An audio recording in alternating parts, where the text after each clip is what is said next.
ಈ pump Ajit engineering Rajkot ರವರಿಂದ ಖರೀದಿಸಿದ್ದು 4x3 42 ಮೀಟರ್ಸ್ ಐ ಹೆಡ್ ಪಂಪ್ 8 RPMನಲ್ಲಿ 735 ಟ್ರ್ಯಾಕ್ಟರ್ಗೆ ಈ ಥರ ಇಡ್ತಾ ಇದೆ. 8 RPMನಲ್ಲಿ 8 RPM 8 RPM से चलता है.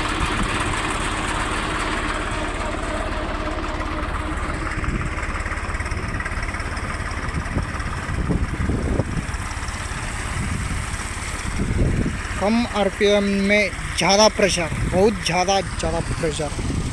ಸ್ವಲ್ಪ 8 RPMನಲ್ಲಿ ಈ ಥರ ಪ್ರೆಷರ್ ಬರ್ತಾ ಇದೆ. ಹತ್ತಿಟ್ಟರೆ ಇನ್ನು ನೀರು ಕಟ್ಟೋಕ್ಕೆ ಆಗಲ್ಲ. ಒಟ್ಟಿನಲ್ಲಿ ಪರ್ಫಾರ್ಮೆನ್ಸ್ ಉತ್ತಮ ರೀತಿ ಇದೆ. ಇನ್ನು ಮುಂದೆ ನೋಡಬೇಕು.